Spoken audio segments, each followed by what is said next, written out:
So, welcome back, Kings and Queens, and welcome if you're new here. My name is Hope King, and I'm the designer behind King's Designs MD.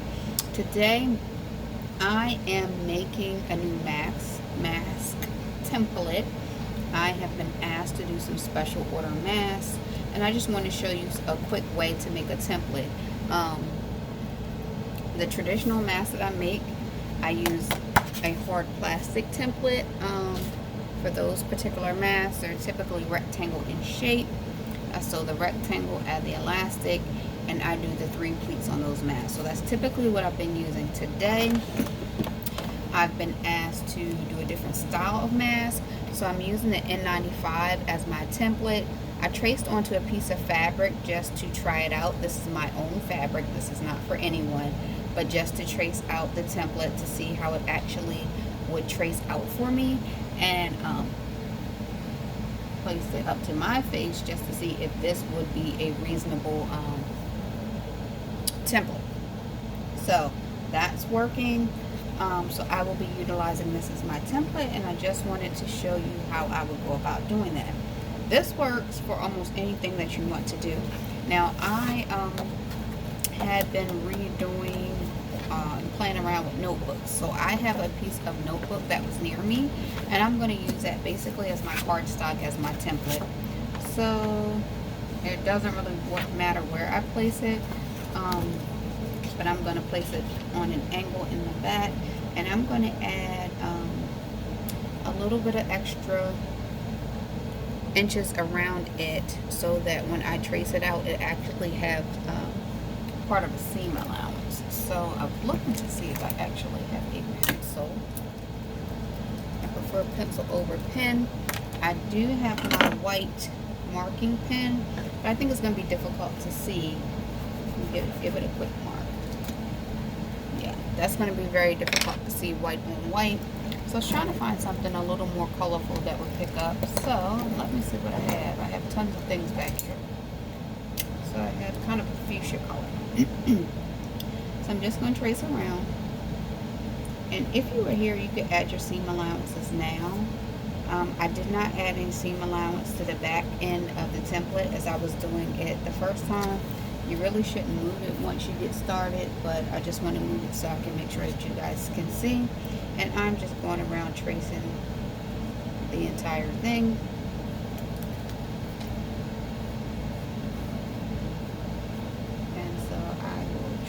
Tight to it just to make it easy and simple. So that is just almost perfect all the way around. You can just fill in any areas that you may have missed. Now this is going to be the front of the mask, that's going to be the front seam, and this is going to be the side of the mask. And so this is half of the mask, and then you can go all the way around. Now since I traced tight to the seam, and I'll just go over again, and I'll do it in another color. Hopefully this color will pick up. And these are just Sharpies.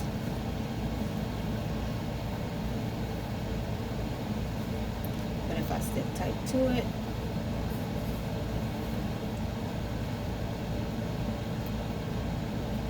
get my hand out of the way for you guys to see, and I'm just going around.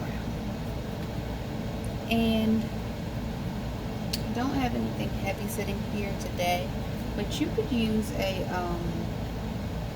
paper. Sometimes people use weights, what they refer to as pattern weights. They're usually like heavy washers.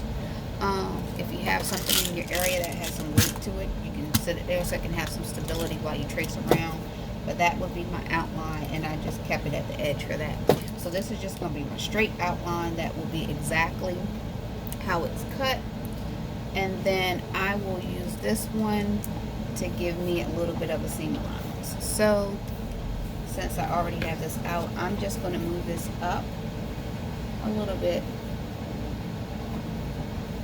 and do some dotted lines just to give myself a little bit of a seam allowance.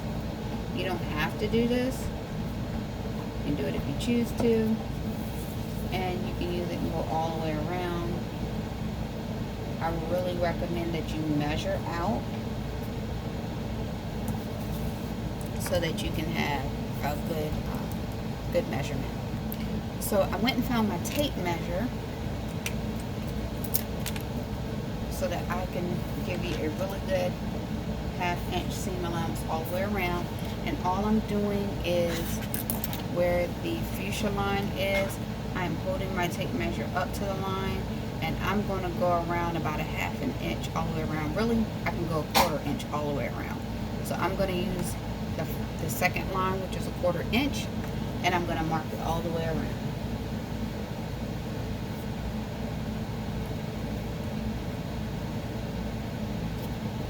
And the only reason I'm using this is just for consistency.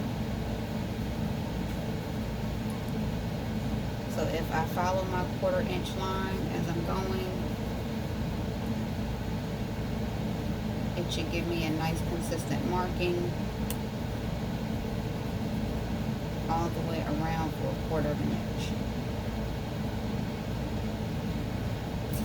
And so I'm going to pause my camera and come back and show you the outcome.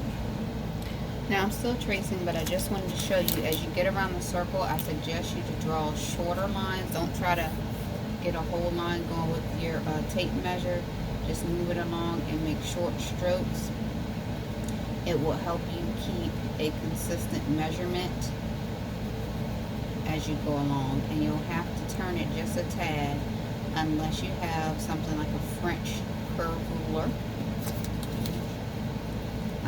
You will have to turn it as you go along, just so that you can keep that same amount going all the way around. So there you have it. Together over here, and so that's what it would look like. I have my original template going around, and then I have my 1/4 inch seam allowance, and I can just cut this out, and I'm going to use these little quick. I have so many scissors. I'm just going to use this one.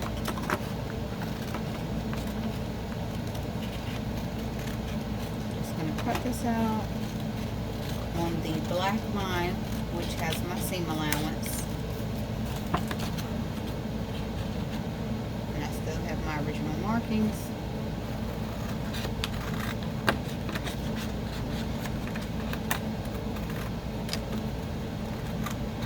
And you may be able to see where the green was, where I was kind of freestyling it.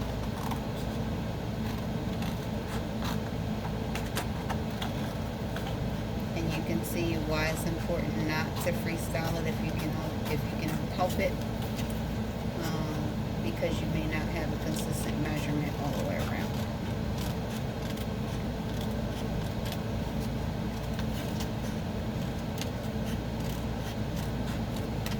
So that's the quick and dirty of it. Also, if you have a Cricut, Silhouette, Cameo, anything like that, you can pretty much scan it, clean up the background, and you can have the machine do the cutting for you. Now this is why I was trying to be careful about where the placement was, because then I have a pretty purple side. Purple is my favorite color. So now I have a purple template to use as I go along. Sewing these items. And so remember that I have the seam allowance, and I've already sewed seams on this one.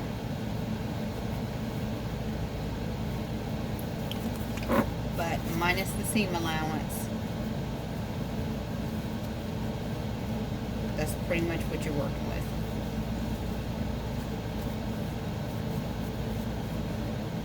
So, there you go. Hope this helps somebody. Remember to like, comment, and subscribe. Have a great day.